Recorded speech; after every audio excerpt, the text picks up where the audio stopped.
بسم اللہ الرحمن الرحیم۔ السلام علیکم۔ آپ دیکھ رہے ہیں یوٹیوب چینل عام سی باتیں۔ تحریک لبیک نے دھرنا دے دیا، سڑکیں بند، حقیقت یا محض پروپیگنڈا؟ اس ویڈیو میں ہم اسی کے متعلق بات کریں گے۔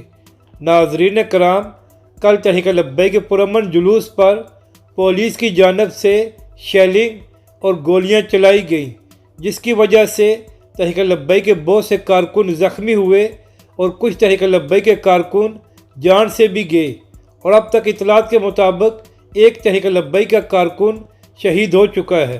تو اسی حوالے سے سوشل میڈیا پر یہ خبریں گردش کر رہی ہیں کہ تحریک لبیک پاکستان نے حویلیاں روڈ پر دھرنا دے دیا ہے، مگر ناظرین کرام، ابھی تک تحریک لبیک کے مرکز کی جانب سے ایسی کوئی خبر سامنے نہیں آئی کہ تحریک لبیک نے دھرنا دیا ہے۔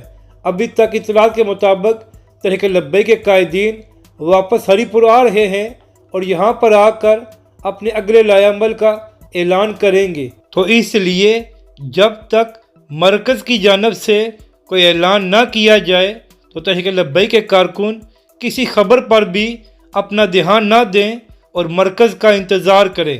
اپنی رائے کا ضرور اظہار کریں کہ آپ کو یہ ویڈیو کیسی لگی، اور ہمارے اس چینل کو بھی سبسکرائب کریں۔